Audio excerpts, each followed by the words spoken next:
A preliminary agreement between Max Verstappen and Mercedes has been leaked. Want to know the contract terms? Then this video is for you. Subscribe to stay informed about the latest Formula One news. Mercedes has executed a move that is as shocking as it is unprecedented, launching a strategic masterstroke that has obliterated the boundaries of what was previously considered possible in Formula One negotiations. The storied German manufacturer has officially placed an offer on the table for Max Verstappen, an offer that is not only real, but has already been presented to his inner circle, and according to multiple high-level insiders, discussions are no longer hypothetical, they are in advanced, highly detailed stages. This is not a scenario of vague interest or exploratory talks. This is a full-scale offensive designed to pry the most dominant driver of the modern era away from the team he has defined and redefined in recent years. Mercedes has made it abundantly clear, they are prepared to tear down and rebuild their entire racing philosophy around one man, and that man is Max Verstappen. At the core of this high-stakes proposal lies a guaranteed yearly income of €130 million, an astronomical figure that obliterates the current financial structure of the sport. This is not a performance-based bonus structure. This is not a heavily incentivized, conditional payout plan. This is a straight, ironclad annual base salary that instantly catapults Verstappen into a category of wealth that not even the likes of Lewis Hamilton, Michael Schumacher, or Fernando Alonso ever approached during their peak earning years. It's a figure that distorts every previous benchmark and renders all other contracts in the paddock as laughably outdated. And that's just the beginning. Beyond the base salary lies an avalanche of incentives, privileges, and strategic influence that redefine what it means to be a Formula One driver. Verstappen is being offered full and unrestricted control over his personal branding rights within the team framework, a level of autonomy that has never before been extended by Mercedes. Logos, merchandise, helmet designs, apparel lines, digital content, everything connected to his image would belong to him, with no interference from corporate entities or sponsor conflicts. His name and brand could be fully integrated into the team's visual identity, a move that would allow him to operate almost as a co-entity within Mercedes rather than a traditional employee. Subscribe to stay informed about the latest Formula One news. Included in the proposal is access to a private aviation program designed exclusively around his schedule, with multiple aircraft available on demand across Europe, Asia, and the Americas. Verstappen would have logistical freedom not only during race weekends but also throughout the calendar year, making him one of the few drivers in history with a permanent, global flight solution engineered entirely for personal and professional balance. Additionally, Mercedes is offering lifetime post-retirement benefits, including a permanent executive ambassador role that grants him a seat at the strategic table, allowing him to help shape future vehicle innovation, electric mobility campaigns, and motorsport expansion strategies. But perhaps the most shocking clause within the deal is one that goes beyond the track: equity participation. Verstappen would receive shares in Mercedes' burgeoning electric racing division, which is currently in stealth development.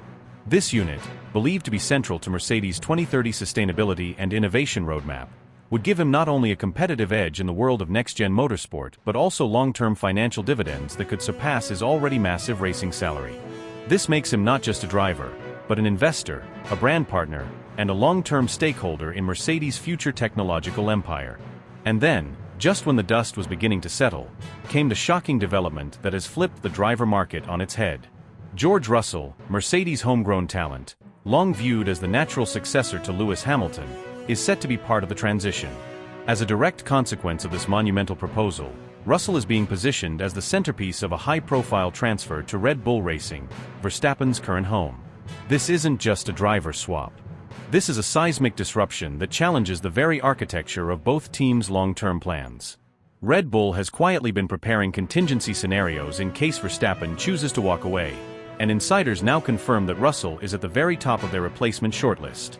The Britain's calculated consistency, technical feedback prowess, and long-term development potential make him an ideal candidate to step into Verstappen's shoes, assuming, of course, the Dutchman actually takes the deal. Subscribe to stay informed about the latest Formula One news. The fallout is already cascading through the sport. Sponsors are revisiting contracts. Technical directors are reconsidering staffing structures. Media rights holders are in emergency strategy meetings, evaluating how a Verstappen-Mercedes partnership might impact global viewership patterns, regional broadcasting deals, and long-term brand equity. Teams like Ferrari, Aston Martin, and even Audi, who were once quietly monitoring Verstappen's availability, are now completely sidelined by the scale of Mercedes' offensive. There's simply no competing with the financial artillery and structural flexibility that Mercedes has deployed here. Meanwhile, the Verstappen camp remains tight-lipped. Official spokespeople are offering no confirmation, no denial, just silence layered with tension. However, trusted voices close to the negotiations suggest that Verstappen is genuinely torn. On one side lies Red Bull, a team he has grown with, triumphed with, and dominated with.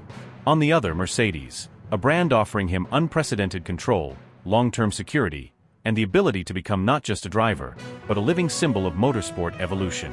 The psychological dimension of this choice cannot be understated. Verstappen knows this decision will define not just the next chapter of his racing career, but the trajectory of his legacy.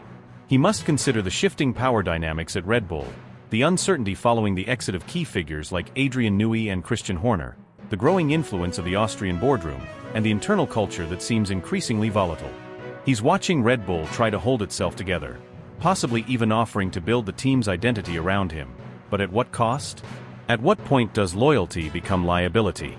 At what point does staying become stagnation? This is no longer a financial negotiation. This is a battle for legacy, power, direction, and freedom. Max Verstappen is not simply being asked to switch teams. He's being offered a kingdom, a throne, a future in which he isn't just a passenger, but a co-pilot steering the evolution of one of the world's most iconic automotive empires. Mercedes isn't just buying talent. They're investing in transformation. They're betting everything on one name, one driver, one era-defining force.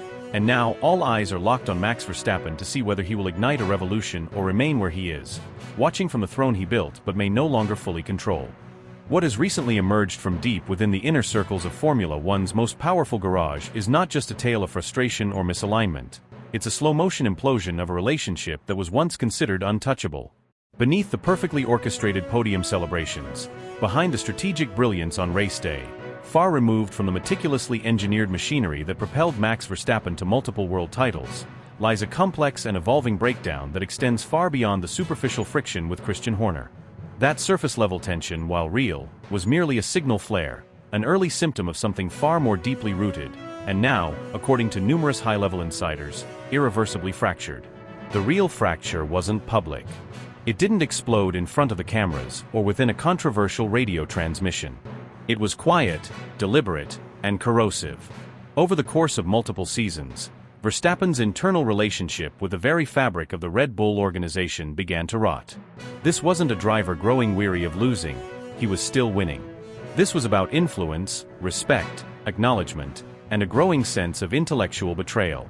At the epicenter of this silent disintegration was not just Horner, whose control over the team has long been both revered and resented, but a deeper resistance, embedded in the halls of Salzburg and Milton Keynes alike, a resistance to the evolution of power within the team, a resistance to allowing Verstappen to graduate from driver to architect.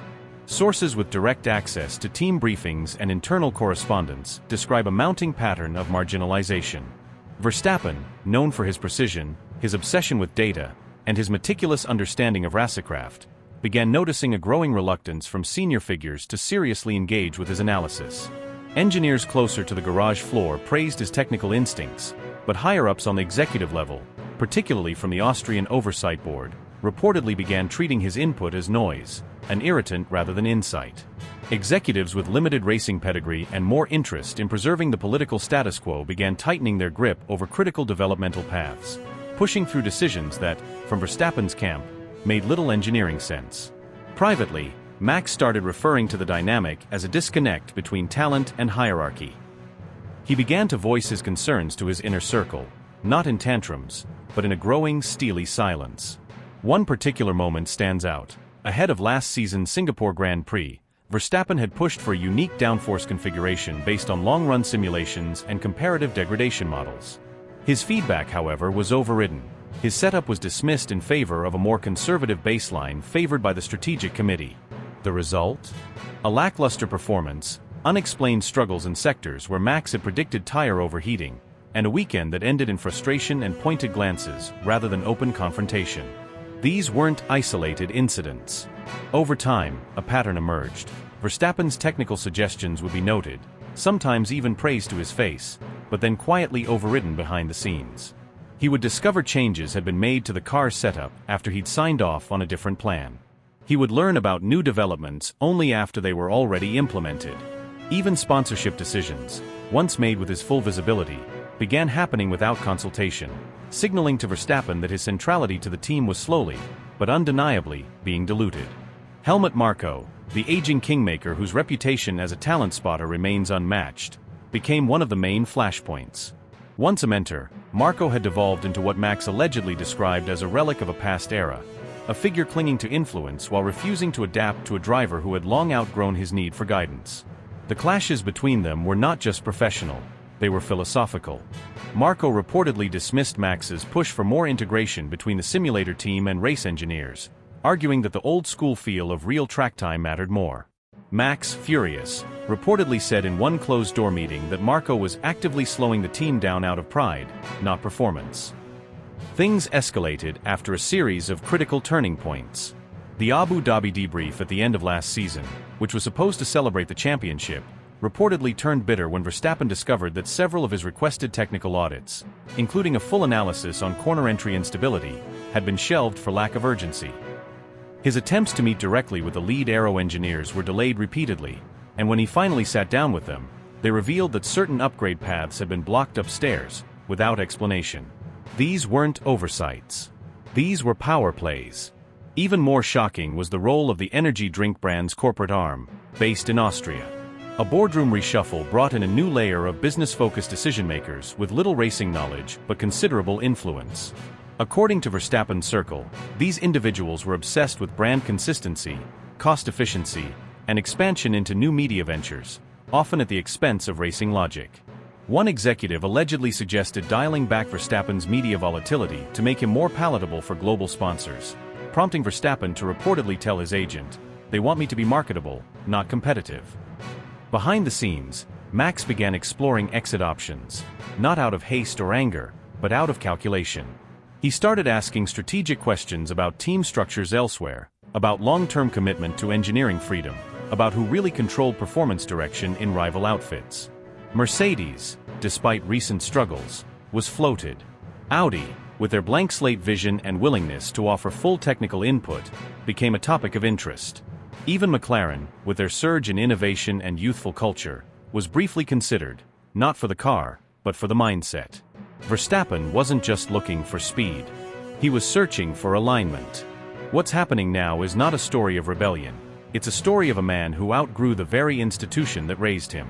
Verstappen no longer sees himself as a cog in the Red Bull machine. He sees himself as a foundational pillar who is being treated like a replaceable asset. And that perception, once it sets in, is nearly impossible to reverse. The chemistry is gone. The trust is fractured. The shared vision has splintered into self-interests and guarded secrets. Max Verstappen isn't walking away from Red Bull because he wants a change of scenery. He's considering departure because he sees a ceiling, an institutional limit to how far he can push the car, the culture, and his own ambitions without resistance. And that ceiling isn't technical, it's personal. The message from Red Bull's leadership, intentional or not, has been received: drive the car. Let us run the team. But Verstappen isn't wired that way. He never was. He wants control, clarity, and collaboration. And if he can't get it where he is, he's more than willing to build it somewhere else. Not tomorrow, maybe not even next season. But the gears are turning. The conversations are happening. The walls are closing in. And the most dominant driver in modern Formula One is already halfway out the door, mentally, emotionally, and maybe soon physically. It wasn't the kind of moment that made headlines or exploded across social media, but within the confines of the Red Bull inner circle, it was an earthquake, a silent one, but devastating all the same. A whisper turned into a conversation turned into confirmation, and what Max Verstappen eventually learned shattered what little faith he had left in the very institution he had dedicated his life to. He didn't hear it directly from team bosses, nor did it come through official communication channels. Instead, the truth was delivered in fragments. Casual remarks from connected figures, indirect comments from insiders, subtle leaks from people who knew they were playing with fire. It was enough to piece the puzzle together. Someone high up in Red Bull had quietly initiated contact with a rival driver. Not just any driver, but someone of world championship caliber. A clear contingency plan. A preemptive move to cover their bases.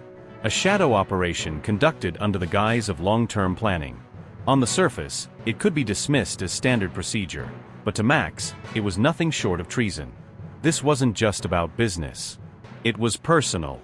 It cut deeper than any mechanical failure, deeper than any strategy blunder. After years of absolute commitment, after transforming Red Bull into an unstoppable force with his talent, his intensity, and his relentless pursuit of perfection, Max was blindsided. The realization that his position, once considered sacred and unshakable, was now being casually hedged against, left him cold. This wasn't just a strategic misstep from management. It was a message. A message that trust was conditional. That loyalty wasn't mutual. That even legends could be second-guessed. The foundation of his relationship with the team cracked at that moment, not in an explosive fallout, but in quiet betrayal. And once that trust is fractured, it cannot be repaired. Max didn't confront the leadership. He didn't demand an explanation. That would have given them the power. Instead, he withdrew. Detached emotionally. Observed everything with new eyes. Suddenly, every interaction with team principals felt different. Every media statement, every decision, every offhand comment carried a different weight. And in that vacuum of silence, his mind started exploring what had once been unthinkable, what it might look like to leave. Not because he wanted to, but because he now had to. It was around that time, in the calm before the storm, that Toto Wolff made his most calculated move. The Mercedes team principal had always maintained a healthy respect for Max's capabilities, but now he sensed something different. Vulnerability. Openness. An opportunity that had never existed before. So he moved, but not hastily. Every detail was planned. Every variable accounted for. He waited for the perfect window, the rare quiet moment during the Monaco off-week, when the media frenzy took a breath and the drivers scattered across Europe for personal time. Max received an invitation. Polite. Discreet. Framed as an informal escape, a reset with no pressure. The location? Sardinia.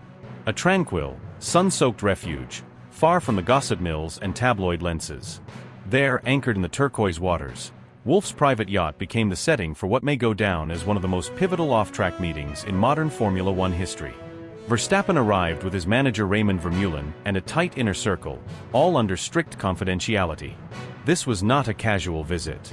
This was an audition, on both sides. Toto was ready.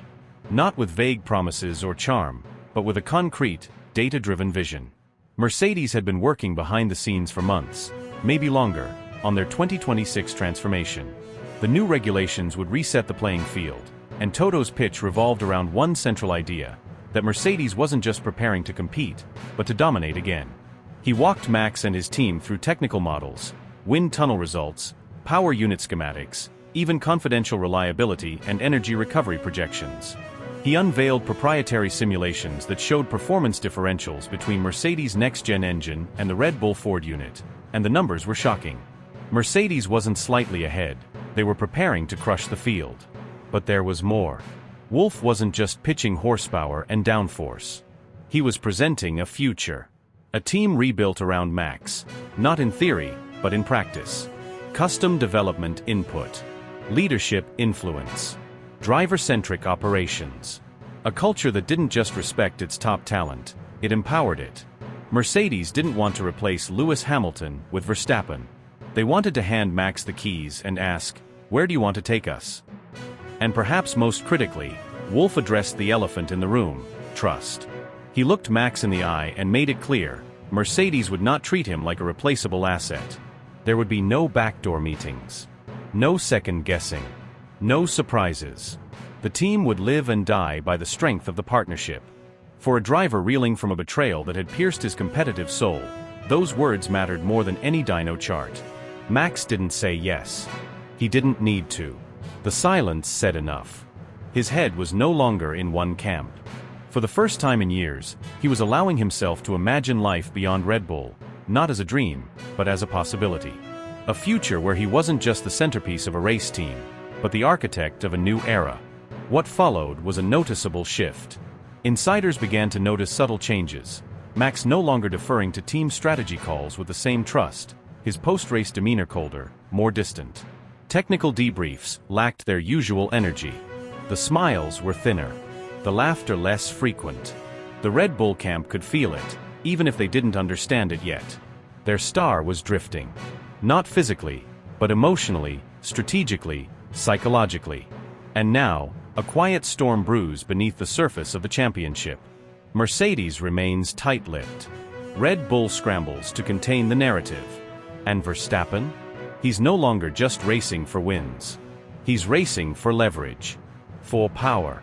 For the right to choose what comes next. Not because he wants revenge, but because he's earned the right to decide where the next chapter of his greatness will be written.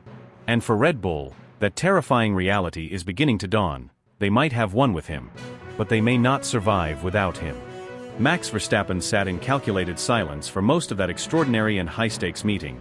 His demeanor unreadable, his posture rigid but composed, his gaze unwavering, absorbing every syllable and every subtle inflection from the men sitting across the table. There was no need for grand gestures, no urgency to dominate the conversation. He listened with the attentiveness of someone who has learned over years of intense competition that what isn't said often carries more weight than what is.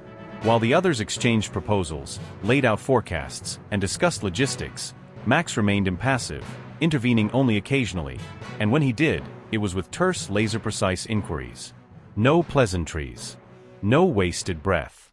Just questions that sliced directly through the fluff, the kind of sharp-edged remarks that forced everyone in the room to realize they weren't talking to just a driver. They were talking to a machine built for winning, forged in pressure, sharpened by speed and solitude. The conversation unfolded inside the main cabin of a massive luxury yacht anchored discreetly off the coast of Sardinia, a place chosen not for glamour but for privacy, away from the cameras, the microphones, the endless speculation of the paddock. The sea around them was silent, as if holding its breath for what was being decided behind those sealed doors. As the meeting progressed, the tone evolved from tentative to serious, from hopeful to strategic. The air was thick with potential. But it wasn't until the proposal was laid bare, €130 million per annum, completely guaranteed, free from performance metrics or conditional targets, that the mood shifted visibly. It was a number that transcended wealth. It was symbolic. It was power, admiration, and intent wrapped into a single inarguable figure. The sum alone wasn't what made Max finally break character. It was the manner in which it was offered. It was direct, unapologetic. No games. No bait. Just conviction. A demonstration that Mercedes wasn't coming to negotiate. They were there to deliver a future with Verstappen at its center. One of the attendants serving drinks, a crew member trained to be invisible, later revealed in hushed tones that for a fleeting moment, Verstappen's face softened. A flicker of amusement. A subtle, rare smile. It was like a light came on, the server recalled. He didn't say much, but his eyes, something shifted in them. It wasn't joy. It wasn't greed. It was recognition. A wordless acknowledgement that the offer on the table wasn't about the cash, it was about esteem. It was about rewriting his story with new ink and new blood. By the time the sun began to dip into the horizon, casting long shadows across the teak deck, the tension had evaporated. What had begun as a formal negotiation had transformed into something far more personal. On that final night, with the sky streaked in purples and golds, the unofficial yet binding pre-agreement was brought forward. It wasn't drafted in haste. It had been meticulously prepared by a team of legal architects who had worked under the strictest confidentiality, ensuring every clause was watertight, every paragraph perfectly tailored to what Max needed: security, autonomy, legacy. The document, thick with legal language but clear in its implications, promised Max a guaranteed seat at Mercedes should he decide to sever ties with Red Bull before the conclusion of 2025. Every element, financial, strategic, structural, had already been scrutinized and pre-approved. There were no surprise additions. Just trust, built silently over hours of unspoken mutual understanding. When it came time to sign, Toto Wolff didn't call for an assistant or pass over a generic company pen. He reached into the inner lining of his tailored blazer and withdrew a Mont Blanc fountain pen, a pen he reportedly reserves for decisions that define decades. A pen he used to sign Lewis Hamilton's first contract with Mercedes. A pen stained with the ink of destiny. No fanfare. No ceremony. Just a quiet nod, a shared glance, and the scratch of ink against paper. Max didn't hesitate. He didn't need to reread. He knew. He was never going to be wooed by grandstanding or theatrics. What sealed the deal was the clarity, the confidence, the respect. He placed the pen back on the table and leaned back, exhaling slowly, the corners of his mouth lifting just slightly again. It was the look of a man who knows he has options, and has just chosen power over comfort. Wolf raised a bottle of vintage 2003 Dom Perignon, uncorking it not to celebrate, but to acknowledge the gravity of what had just occurred. 2 glasses were poured, crystal chiming softly in the sea breeze. No one made a toast. There was no need. The moment was bigger than words. Max lifted his glass, tapped it gently against Wolf's, and uttered just 7 words, deliberate, grounded, and heavy with implication. This is the beginning of something real. In that second, everything changed. The ripple effect of that signature, of that handshake, began expanding outward, even if the rest of the world hadn't yet caught wind of the storm that was about to crash through the paddock. Back in Milton Keynes, Red Bull's inner circle would eventually feel the chill. Not from betrayal, but from the realization that the most valuable asset in modern motorsport had made a psychological departure before a physical one. In Brackley, preparations began to shift. Subtle adjustments were already underway, modifications to simulator protocols, updates to internal briefings, whispers among engineers who were suddenly being told to prepare for someone, massive.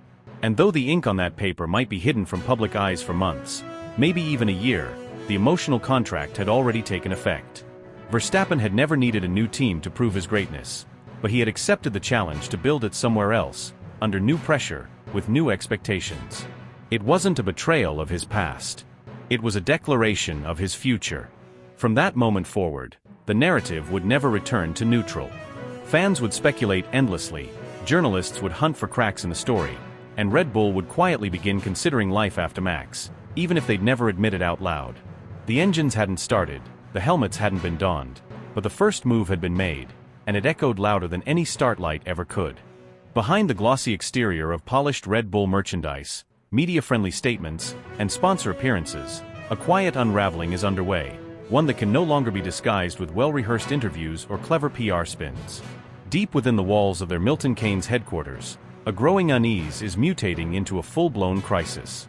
There's no single moment you can point to, no specific crash, no one technical regulation that changed everything, but the erosion has been slow, corrosive, and devastatingly real. It began long before the headlines screamed about Christian Horner's dramatic exit. That departure, shocking to outsiders, was internally treated as a surgical maneuver, designed to reset the power dynamics and reassure those feeling destabilized. The Austrian leadership behind Red Bull, always calculating and clinical, believed that removing Horner from the equation would placate their star driver, re-establish internal order, and prove that no individual was bigger than the team. But they misread the depth of the problem. They didn't see that the rot had already reached the foundation. Max Verstappen's disillusionment wasn't rooted in personalities. It was embedded in performance, structure, and most importantly, trust. And now, even without Horner, the atmosphere hasn't improved. It's grown colder, more fractured. The sense of unity, the edge that once made Red Bull invincible, has dissipated. The true breaking point, although many won't admit it out loud, was the departure of Adrian Newey. His exit, cloaked in vague statements about future opportunities and professional evolution, sent a tremor through the engineering floor. Newey wasn't just a technical director, he was the philosophical core of the car. He didn't design machines, he sculpted weapons. With him gone, Red Bull has lost its compass, the guiding mind who could convert radical ideas into aerodynamic gold. The latest iterations of the RB series have lacked the genius-level ingenuity that once made them untouchable. Updates feel delayed. Innovations seem uninspired. The margins are narrowing, and the dominance is no longer inevitable. Verstappen, a driver who feeds on precision, who demands machinery that can operate at the edge of physics, sees it all. He notices every delay, every failed upgrade package, every internal conflict masked as strategic realignment. And while his posture remains that of a committed driver, his mind, his future, and his instincts are already drifting elsewhere. He doesn't shout. He doesn't threaten. He doesn't need to. His silence is louder than any ultimatum. It's a silence filled with calculation, and it's making everyone nervous. Into this volatile landscape walks George Russell, the highly rated, technically gifted racer with youth, speed, and a pedigree forged through years of battling in midfield machinery and learning under Lewis Hamilton's shadow. On paper, he is the ideal candidate to inherit the lead role at Red Bull, a driver with the maturity to handle pressure and the hunger to seize opportunity.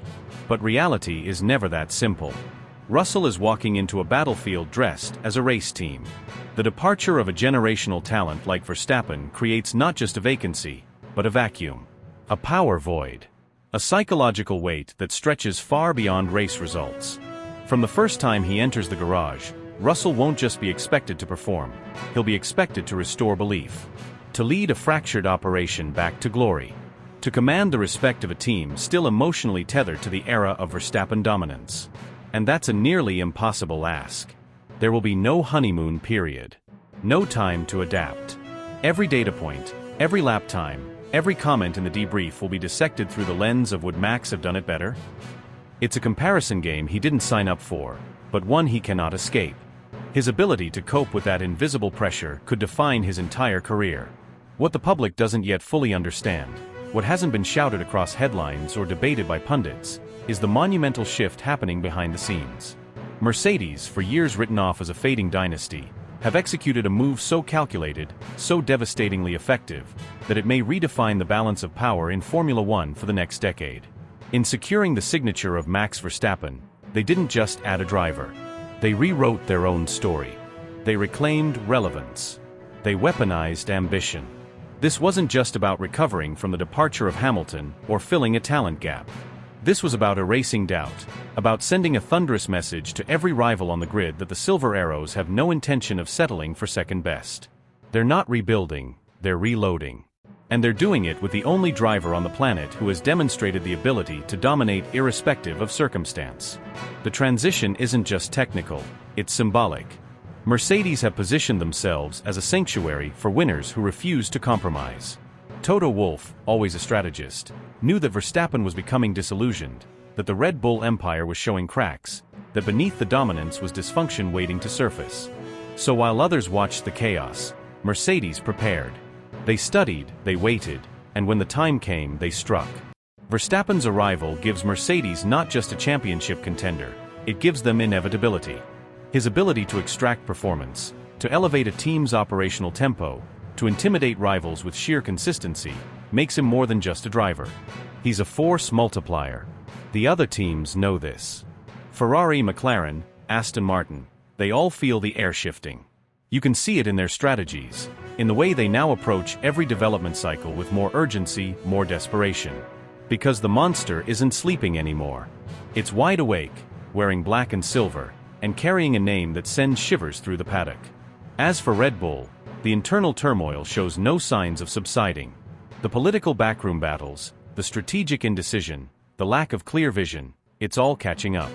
Sponsors are beginning to ask questions. Engineers are updating their CVs. Other top talents, once magnetized by the allure of working alongside Newey or Verstappen, are now looking at alternative paths. What was once the gold standard of operational excellence has become a cautionary tale in real time. They are not just losing races. They are hemorrhaging identity. And in Formula One, identity matters. It's the glue that binds a team under pressure, the confidence that turns milliseconds into victories. Without it, you're just another name on the timing sheet. The paddock may still smile, the interviews may remain polished, and the mechanics may still go through the motions, but the soul of Red Bull racing is in flux. And as the sport barrels toward another seismic regulation overhaul in 2026, the question is no longer whether Red Bull will recover, it's whether they'll survive the storm they once seemed immune to. Red Bull is not simply facing a challenge. They are teetering on the edge of a crisis with implications far greater than anyone within their leadership ever anticipated. The sense of urgency within the team has shifted from quiet concern to outright alarm. Every department, from senior management to sponsorship relations, is now operating in a reactive state. There's no long-term vision, no cohesive plan. Only a frantic attempt to retain some semblance of control as the entire organization watches its most valuable asset prepare to walk out the door. The offer to give Max Verstappen the power to rename one of the affiliated teams, a gesture previously unthinkable in a sport dominated by tradition and hierarchy, is no longer viewed as bold. It's perceived across the industry as an act of desperation, a symbolic surrender that reveals just how little leverage Red Bull now holds. Inside the paddock, the tone has changed dramatically. There is no more speculation. It's evolved into preparation. Verstappen's inner circle is no longer entertaining possibilities. They're finalizing realities. Meetings with global marketing conglomerates are being scheduled behind closed doors in London, Zurich, and New York. Legal teams are structuring a comprehensive network of brand ownership and image rights management. Television rights negotiations are being initiated with digital platforms that see Max not just as a racing driver, but as a multimedia property capable of anchoring streaming deals, docuseries, and global sponsorship ecosystems. Discussions are no longer about career trajectory. They are about empire building on a scale rarely seen in sport, much less Formula One. Mercedes, meanwhile, isn't just preparing for a new driver. They are positioning themselves to become the epicenter of a new era. Their pitch to Verstappen wasn't merely about machinery or performance. It was about evolution. They offered him an opportunity to co-author the next generation of racing. He wouldn't just be driving a car, he'd be influencing design philosophy, setting the tone for team operations, shaping the trajectory of the entire brand. In private meetings at Brackley, Max was shown prototypes of 2026 power unit concepts, invited into discussions previously reserved for directors and technical leads, and presented with a leadership role that extends beyond any traditional racing contract. Mercedes understands that the sport is evolving into something larger, and they intend to lead, not follow, that transformation. As part of the preliminary agreements now in motion, Verstappen's team has been granted early access to strategic business ventures aligned with the Mercedes Group. This includes sustainable energy initiatives, e-mobility projects, and future investments in immersive fan engagement technologies. The move isn't just about winning titles. It's about embedding the Verstappen name into the DNA of the next technological and cultural evolution of motorsport. This is a player franchise model, previously seen in the NBA or global football, now being transplanted into the heart of Formula One. The commercial impact is already being felt. Major sponsors are in a quiet frenzy, reassessing their contracts, sending executives to Stuttgart for discreet talks, and preparing to reposition their branding investments around this seismic shift. Consumer brands, luxury tech giants, lifestyle empires, they all want in. What Red Bull built over years with rebellious creativity and high-risk marketing is now being absorbed by a more structured, broader-reaching corporate model that still manages to feel dynamic, because it has Verstappen at the center. His following is not just massive, it's active, global, and multi-generational. From Amsterdam to Sao Paulo, from Tokyo to Los Angeles, his fanbase isn't just watching, they're ready to buy, share, and travel. At the same time, inside Red Bull's Milton Keynes headquarters, the atmosphere is somber and fractured. Executives meet behind closed doors with increasing frequency, but decreasing effectiveness. The technical team, once unified behind a clear mission, is now distracted by uncertainty. Engineers worry that the direction they're developing toward may not align with a post-Verstappen future. Recruitment talks are stalling. Internal morale is dipping. There are rumors that Adrian Newey, the genius behind much of Red Bull's recent success, is reconsidering his long-term position, concerned that the creative environment he once thrived in is becoming stifled by chaos and internal power struggles. The driver market, which for years seemed relatively stable, is now in complete disarray. George Russell has reportedly accepted the reality of his displacement, focusing on maintaining professionalism in what has become an awkward transition. His management is in talks with multiple teams, including Audi, who are aggressively pursuing a high-profile driver lineup ahead of their 2026 debut. Carlos Sainz, meanwhile, is rumored to have been approached by Red Bull to potentially fill the looming Verstappen void, although insiders claim he's reluctant to step into a situation that appears increasingly unstable. From the outside, it's hard to understand how Red Bull allowed this to spiral. Their dominance on track made them look untouchable. But beneath the surface, unresolved tensions, egos, and misaligned visions festered. Some insiders whisper about fractures between key figures, between Horner's strategic conservatism and Marco's old guard instincts, between Verstappen's demands and Red Bull GmbH's long-term branding goals. When Max began to hint at dissatisfaction, Red Bull underestimated the seriousness. They thought another trophy would fix things. Another title. Another win. But Max had already begun thinking beyond the pit wall. And now, it's almost too late. The announcement hasn't come yet, but it's hanging in the air like an electrical storm about to strike. Every journalist in the paddock is waiting. Every camera is ready. Every team principal is watching. Because this won't just be news, it will be history. The moment where Max Verstappen officially joins Mercedes will trigger aftershocks across the sport that no one can fully predict. Rulebooks will be reviewed. Contracts will be restructured. The way talent is managed will be overhauled. And teams will be forced to accept a new reality.